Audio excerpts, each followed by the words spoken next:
Welcome to Hub History, where we go far beyond the Freedom Trail to share our favorite stories from the history of Boston, the hub of the universe. This is episode 274, The Schuyler Sisters in Boston. Hi, I'm Jake. This week I'm talking about the Schuyler sisters, who were of course made famous in the musical Hamilton. Since I recently got sued almost into the poorhouse for copyright infringement, I'm going to resist the temptation to play a clip of their introductory song, but you can set this to music in your head. Angelica, Eliza, and Peggy. This week, however, we're only talking about the first two sisters, and for the most part, just Angelica. Fans of the musical know that there was a flirtation between Angelica and Hamilton, but that relationship was exaggerated for the show. Her actual romance and marriage were downplayed for the show, but it was that union that brought Angelica Schuyler Church to Boston, where she lived for over 2 years under an assumed name. What was she doing here, and who was the mysterious John Carter who escorted her here? We'll find out in a moment, but before we do, I just want to pause and thank our latest Patreon sponsor, who just goes by S. Listeners like S make it possible for me to make Hub History by offsetting expenses like podcast media hosting, website hosting and security, automatic transcription, and online audio processing tools. By signing up to give as little as $2 or as much as $50 per month, our Patreon sponsors allow me to forget about the show's finances and focus on researching obscure topics like Angelica Schuyler and her life in Boston. Supporters who don't want a monthly commitment can also give a one-time contribution on PayPal, and that helps us prepare for unexpected expenses, like failed hardware, or my legal woes from last summer and fall. To everyone who's already supporting the show, thank you. If you're not yet supporting the show and you'd like to start, it's easy. Just go to patreon.com/hubhistory or visit hubhistory.com and click on the Support Us link. And thanks again to all our new and returning sponsors. Now it's time for this week's main topic. Longtime listeners will remember that this isn't the first episode of the podcast to be inspired by the Hamilton musical. I talked about dueling in Boston in episodes 62 and 216, in a story with a lot of parallels to Hamilton's life, and even more parallels to the musical. In February 2023, I had a chance to see a touring production of Hamilton when the show returned to Boston. That was just 12 days after my ankle surgery, so I was definitely attending against doctor's orders. I didn't yet really have the arm strength to travel very far on my crutches, but we made it work. Thanks to the neighbors in our row who had patience while I poked and bumped them and figured out where to park my crutches during the show. And apologies to everyone who I cut off in the bathroom line during intermission. After I got over my early resentment of Lin-Manuel's poor treatment of John Adams in the show, I came to really appreciate the level of research he put into his writing, even if he picked the wrong founding father to write about as far as I'm concerned. However, there are areas where he took some pretty significant liberties, and the character of Angelica Schuyler was one of them. One of those liberties was a moment when Angelica asks Hamilton if he deliberately misplaced a comma in his latest letter, changing "my dearest Angelica" to "my dearest Angelica." Thanks to my recent copyright woes, I'm more sensitive to posting audio clips recently, but in a 2020 interview on C-SPAN, Hamilton historian Joanne B. Freeman described the real events that inspired the song. An interesting thing the play flips on its head. There's a moment in which Angelica asks Hamilton about a misplaced comma. "You wrote me a letter and it said, 'My dearest Angelica,' and she wants to know if Hamilton meant it. In reality, Angelica misplaced the comma, and he writes the letter back, like, she basically answers, 'No, I did not mean anything special by that, but thank you very much.' So it's interesting for plot or character elements, the play puts that on its head. They were close friends. The real letter was written by Angelica to Hamilton in 1787, and the slip of the comma was hers. Instead of saying, "My dear sir," she moved the comma one word to the left, so it read as, Indeed, my dear. Sir, if my path was strewed with as many roses as you have filled your letter with compliments, I should not now lament my absence from America. As Freeman and other historians have pointed out, their spouses read and often contributed to their letters, so that would have been a profoundly stupid way to carry out any sort of real extramarital flirtation. Hamilton's response was appropriately humorous and dismissive, writing, "You ladies despise the pedantry of punctuation. There was a most critical comma in your last letter. It is my interest that it should have been designed, but I presume it was accidental." Another moment of poetic license comes in the song Non-Stop, wrapping up the first act and setting the scene for the post-war period in the second. Angelica's character interjects with a verse of her own, singing, "I am sailing off to London. I'm accompanied by someone who always pays. I've found a wealthy husband who will keep me in comfort for all my days. He's not a lot of fun, but there's no one who can match you for turn of phrase, my Alexander." The musical is Hamilton's story, not hers, but that little verse glosses over a lot of history. The implication is that she's marrying a rich but boring man who could provide the economic security that the future Treasury Secretary could not. But that's not exactly what happened. They may have been sailing off to London, but not until after they made a long stop in Boston. Long enough that their first 2 children were probably born here. And that new husband of hers may have been rich, or at least on the way to becoming rich, but he was far from boring. In fact, at the time he met and married Angelica Schuyler, and for the first few years of their marriage, that wealthy husband was mired in nearly constant controversy and living under an assumed name. The man who would eventually keep Angelica Schuyler in comfort for all her days arrived in North America about a year before the outbreak of war, under somewhat mysterious circumstances. In a 1950 article about the family mansion, Winifred Knight Thornton noted, "Sometime before the beginning of the Revolutionary War, there appeared in Boston a young Englishman by the name of John Carter.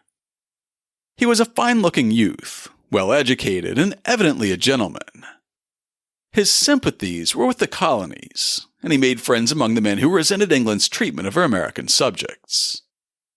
I have not been able to find the exact date of his crossing the Atlantic, nor his age when he arrived on this side." In 1794, a book was published in Britain called The Whig Club, or A Sketch of Modern Patriotism, which was basically an anonymous skewering of the political class. In it, the nameless author gives the most popular theory about why John Carter had to leave London 20 years earlier.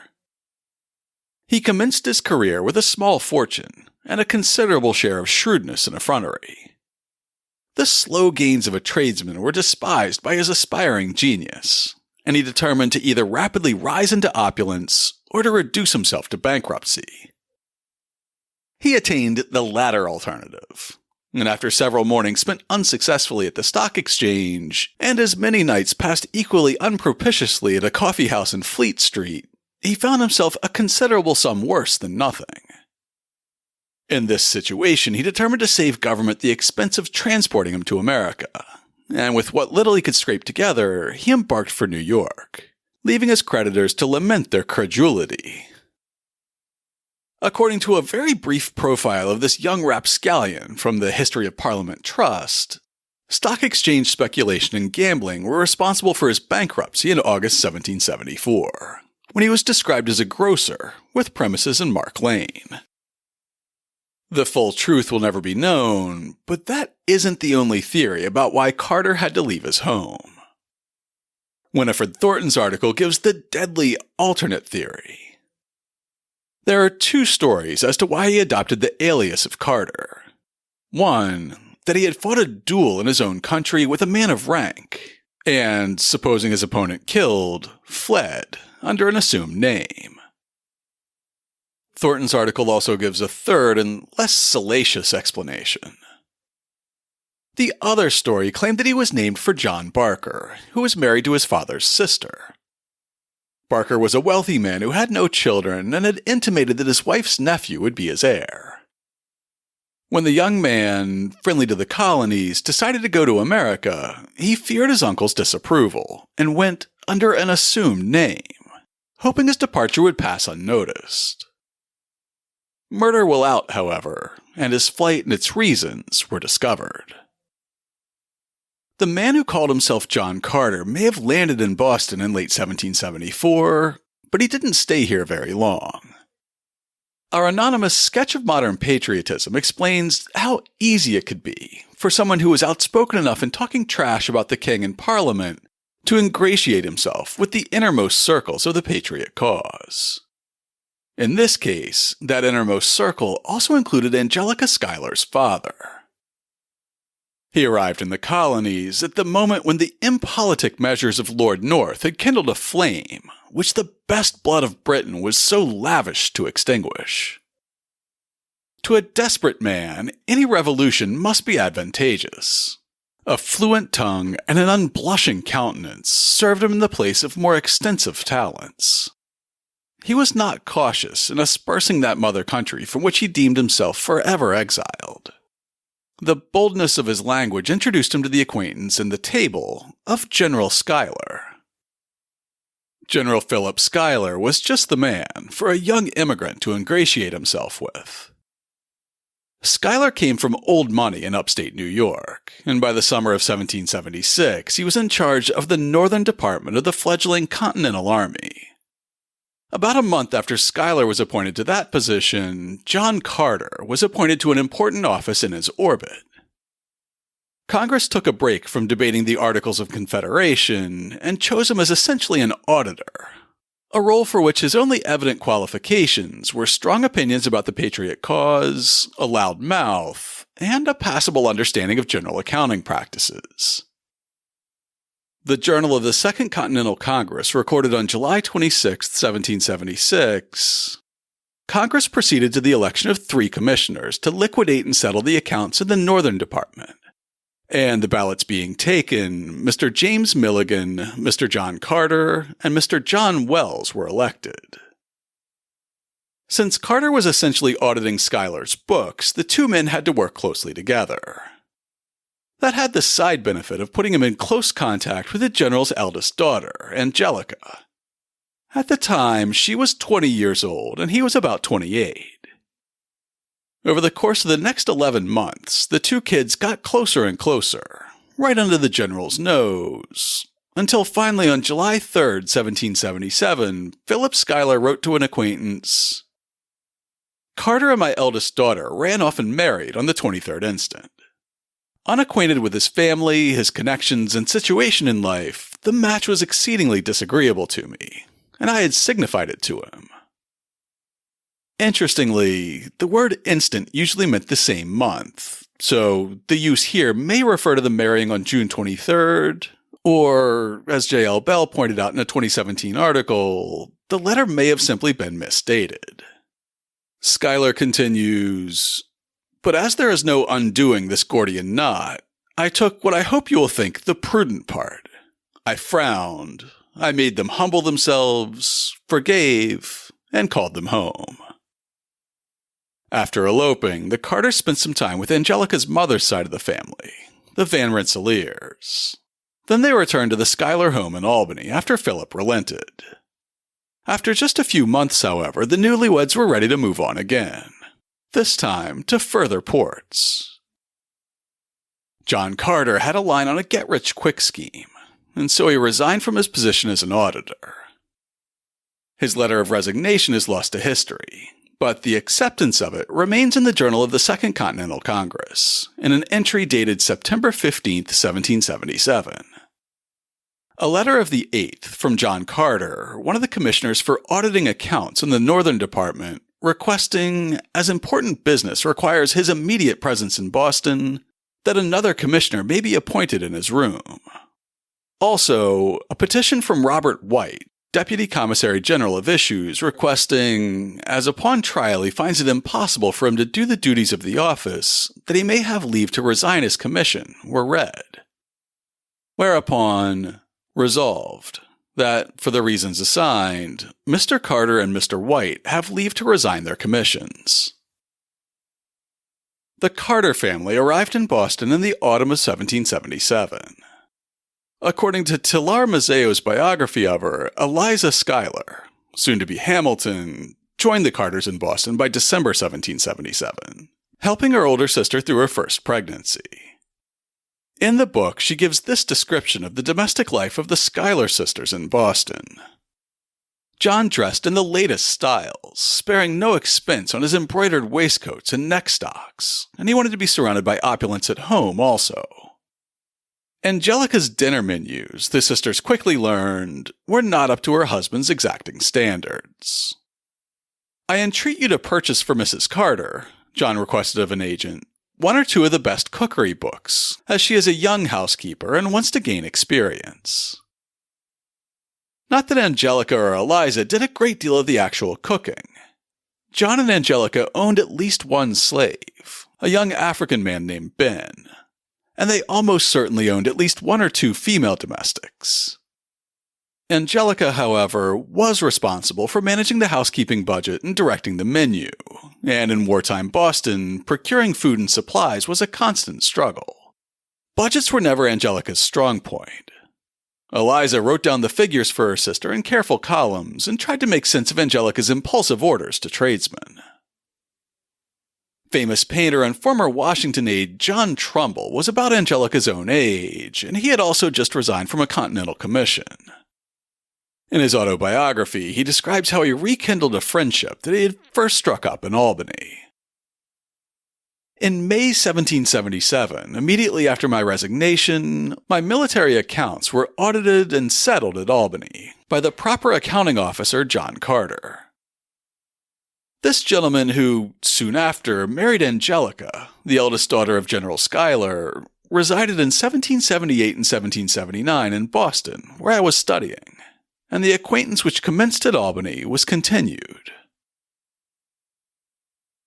The Carters and Trumbull weren't the only people who were relocating from upstate New York to the Boston area in the fall of 1777. As I described in a July 2021 episode about a prison ship riot on Boston Harbor, British General Burgoyne led an army south from Canada in October 1777. His orders were to link up with a column coming north from New York City and cut off New England along the Hudson-Champlain corridor. With the rebellious New Englanders effectively isolated, the British leadership believed that the rest of the colonies could be quickly brought to heel. But they never got a chance to test the hypothesis. Continentals and militia surrounded Burgoyne's army and fought a series of battles over 18 days, many of which were close to the Schuyler family estate. Finally, after losing over 1,000 soldiers and making no progress, Burgoyne surrendered his entire army on October 17th. The document detailing the terms of surrender was called the Saratoga Convention, and the nearly 6,000 British soldiers who became prisoners that day would be called the Convention Army. The agreement called for them to march to Boston and then ship out to Europe, never to fight on this continent again, though Congress eventually found a pretext to keep them as POWs until the end of the war. A German grenadier from Brunswick was marched straight down the Hudson, then across Massachusetts more or less on the route of the Mass Pike, covering about 200 miles on foot in less than a month. The Journal of Johann Benz records that they marched through Watertown on November 7, 1777, and into Winter Hill, where they were put into barracks, which he described in his journal. The barracks were only put together with boards. The gables were open. There were no windows, but just open holes. We had neither wood nor straw to lie on. Most had lost their knapsacks. No shirts, no blankets, the regimentals torn, and here a penetrating cold. We were here exactly 1 year and 2 days. During the time we were here, many died of scurvy, and very many deserted. Our supplies were still quite good here, though we got salt fish at times, which we, however, resold to the inhabitants. Every Thursday we had parade, and marched past Generals Phillips and Rediesel while our oboists were playing. We had our own guard, and to stem desertions, we provided daily one picket of one captain, 2 officers, and 60 men. Whenever we wanted to go out, we had passes from the mayor of Cambridge and received our writ with the name of our own officer. Another prisoner from Brunswick, who also arrived with the Convention Army, had a very different experience of captivity in Cambridge. Baroness Friederike von Massau-Riedisel and her husband, General Friedrich Adolf Riedisel, had stayed with Philip Schuyler in Albany after the surrender, and she would become familiar with his daughter and her possibly good-for-nothing husband during her time in Cambridge. Unlike Private Binz's account of the drafty barracks with no blankets, the Baroness would know nothing but comfort during her time here. She and her husband were paroled in a Loyalist former mansion on Tory Row along Brattle Street in Cambridge. In his research for a 2017 article, local historian J.L. Bell dug up a translation of Baroness Friederike's memoir, and it reveals her true feelings about John Carter. None of our gentlemen were allowed to go into Boston. Curiosity and desire urged me to pay a visit to Madame Carter, the daughter of General Schuyler, and I dined at her house several times. The city throughout is pretty, but inhabited by violent patriots, and full of wicked people. The women especially were so shameless that they regarded me with repugnance, and even spit at me when I passed by them. Madame Carter was as gentle and good as her parents, but her husband was wicked and treacherous. She came often to visit us, and also dined at our house with the other generals. We sought to show them by every means our gratitude. They seemed also to have much friendship for us, and yet, at the same time, this miserable Carter, when the English General William Howe had burned many hamlets and small towns, made the horrible proposition to the Americans to chop off the heads of our generals, salt them down in small barrels, and send over to the English one of these barrels for every hamlet or little town burned. But this barbarous suggestion, fortunately, was not adopted. While the Baroness was still adjusting to life as a noble prisoner, the Carters welcomed their first child in April 1778. Philip Schuyler Carter was baptized in Boston on April 14th, and named after his grandfather. The next year, they welcomed a second child, also baptized in Boston, and named her Catherine, or Kitty, after her grandmother. Whatever tension had existed between the Carters and the elder Schuylers after the kids eloped was smoothed over with these strategic namings. John Carter was not yet a wealthy husband who could keep Angelica in comfort for the rest of her days, but he was working on it. In her biography of Eliza Schuyler Hamilton, Talar Mazzeo described how Carter chased his dream of recovering his fortune, dabbling in several businesses that had the prospect for big payouts. John Carter, as he still styled himself, spent his days hustling for new business opportunities, with projects that included a bit of banking and shipping insurance, and, more to his liking, some high-risk currency and land speculation. When cash was tight, he made up the difference by gambling. The British officers who invited him to their parties also grew wary. John Carter quickly gained a reputation in Boston as a skillful card shark. Baroness Riedsel's husband tried to warn General Burgoyne. Gambling with John was a good way to lose a fortune. At first, the general laughed off the Baron's advice.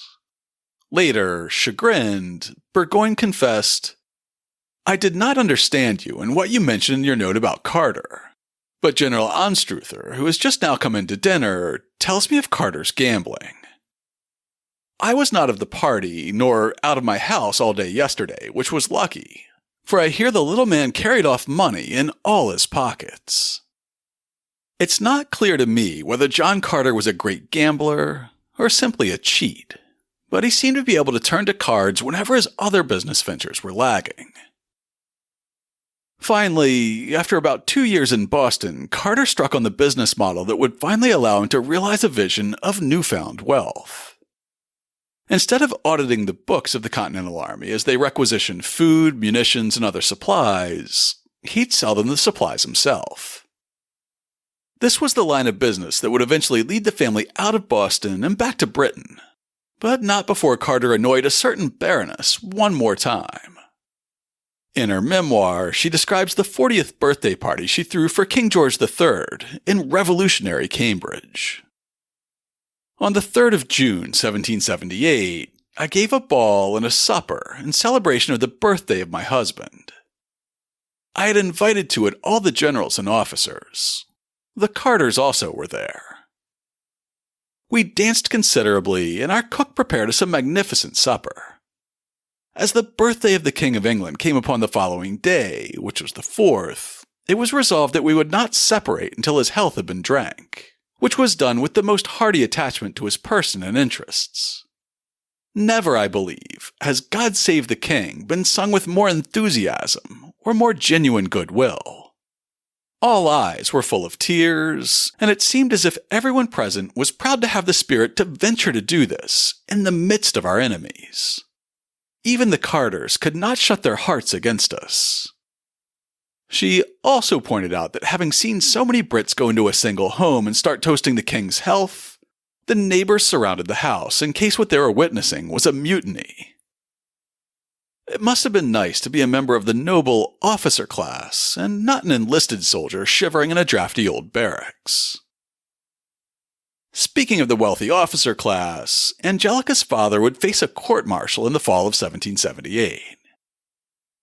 During the Saratoga campaign, General Gates had accused him of dereliction of duty, and this would be Schuyler's chance to clear his good name. Mazzeo's Eliza biography says that both Angelica Carter and Elizabeth Schuyler returned to Albany to support their father. Then, when the trial ended, Eliza and Angelica returned to Boston.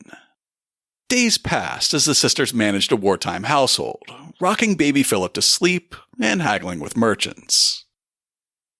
At night, when John was home, there were rounds of dinner parties and assembly balls all winter. The idea of the flirtatious Angelica acting as the chaperone to her younger, steadier sister raised more than one astonished eyebrow.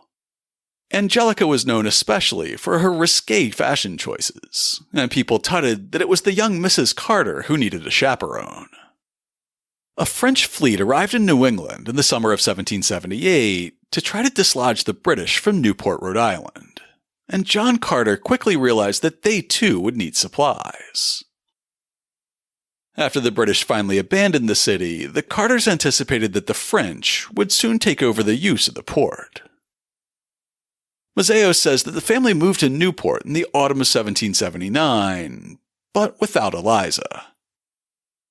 Eliza went to stay with her aunt in Morristown, New Jersey, where Alexander Hamilton started his courtship of her. In a 2017 article, historian J.L. Bell described the partnership that finally made Carter worthy of Lin-Manuel's lyrics about him. In 1780, Carter became partners with former Continental Army Commissary General Jeremiah Wadsworth of Connecticut as the main supplier for General Rochambeau's troops in North America. The French needed food and supplies for thousands of men. Unlike the Continental Congress, whose paper money was rapidly losing value, France could pay in specie, or hard currency. Wadsworth and Carter got a cut of everything they supplied. They also gained excellent credit that they could use for their other ventures, and money that they could lend to other businessmen. As a result, by the end of the war, Wadsworth and Carter were very rich. In 1782, Wadsworth and the Carter family moved to France, in part to collect the last of the money that the French army owed them. Sometime that year, or maybe the next, John Carter revealed a shocking secret to his family and close business contacts, though Angelica may have already been in the know. John Carter was actually John Barker Church. News of this name change spread slowly on this side of the Atlantic, though the family made their debut in Europe under their new old name. As the family was making their move to France, James McHenry of Baltimore wrote a letter to Alexander Hamilton on August 11, 1782, giving his opinion of the general's sister-in-law and her husband.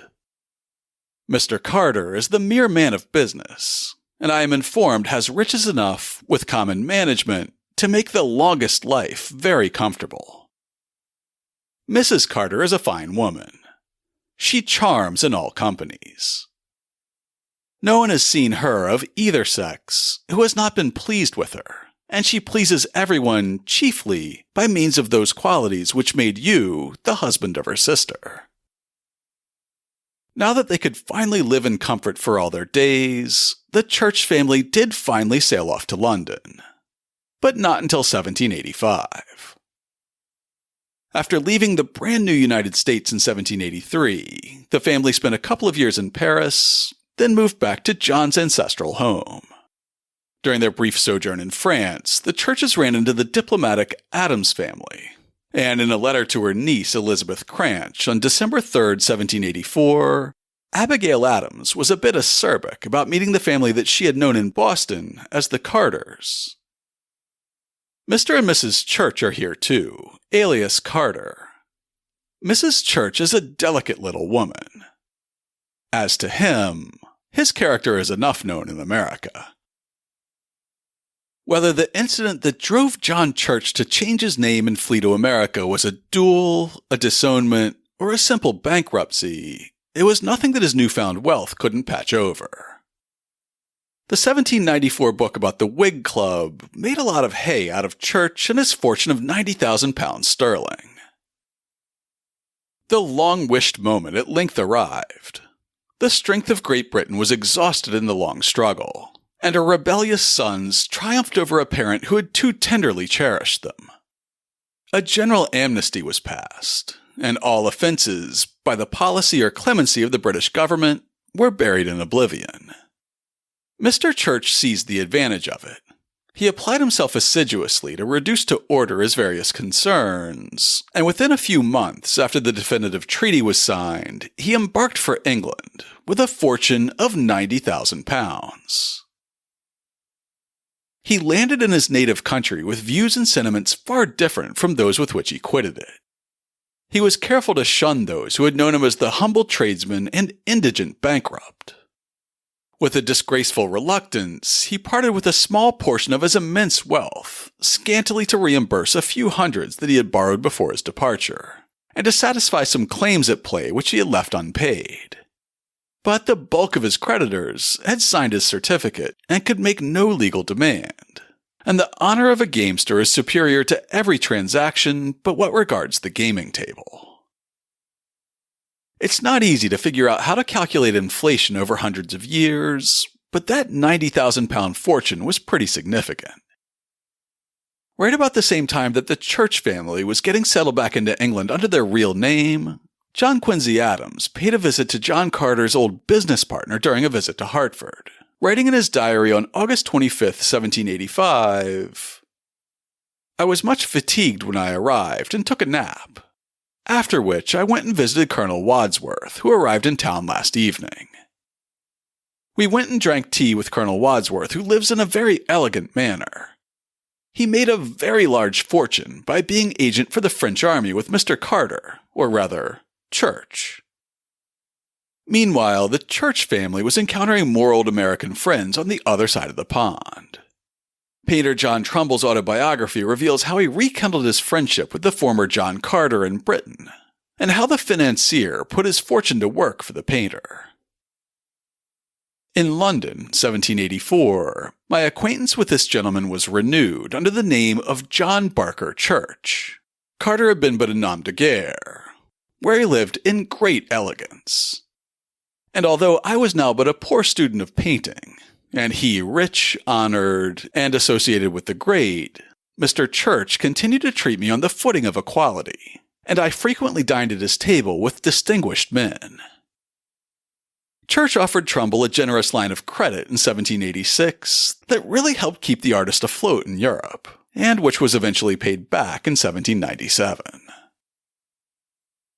By 1788, the Church family had purchased a large country estate and a townhouse in London, checking all the boxes required to run for Parliament, which is exactly what John did in 1790. It's amazing that someone who not only very, very publicly denounced Parliament, but also actively worked for the Patriot cause against the British government just a few years before, could get elected to that same body. But that's exactly what happened. He served for 6 years as a member of the loyal opposition, and then started laying the groundwork for his family's return to the United States. The Churches eventually settled back into New York in 1799, where their real estate investments kept the fortune growing. After Angelica's death in 1814, a 2018 article by Danielle Funicello for Historic Hudson Valley points out the children scattered, and John moved back to England for the last time.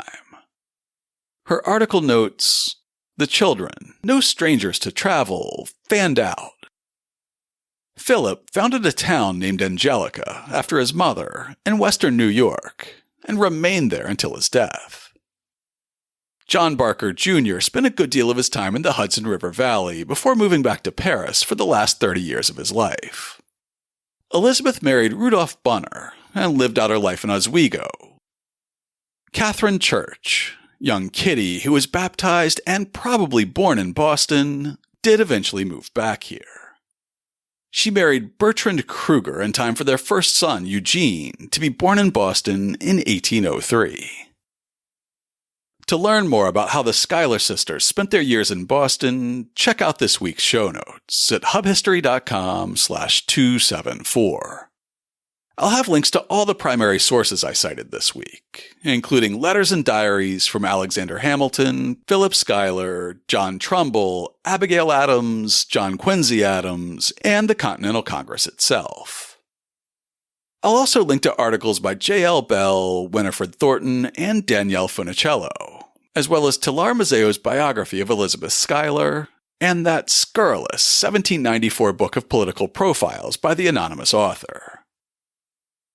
If you'd like to get in touch with us, you can email podcast@hubhistory.com. We're Hub History on Twitter, Facebook, and Instagram, and most active on Twitter. If you're on Mastodon, you can find me as @hubhistory@better.boston. Or you can go to hubhistory.com and click on the Contact Us link. While you're on the site, hit the subscribe link and be sure that you never miss an episode. If you subscribe on Apple Podcasts, please consider writing us a brief review. If you do, drop me a line, and I'll send you a Hub History sticker as a token of appreciation. Before I let you go, I want to say hello to Pam's mom. I was able to invite a handful of listeners to the recent Lanterns and Luminaries event at Old North, and the way the evening worked out, I didn't have a chance to meet anyone who I invited. We can blame it on my crutches and not being able to easily navigate a crowded space. However, while I didn't get to meet anyone who I invited, I did get to meet a few new listeners. I don't remember any of your names, but hello. And for the listener who said she got hooked on the show through her daughter Pam, thank you Pam, and hello Pam's mom. That's all for now. Stay safe out there, listeners.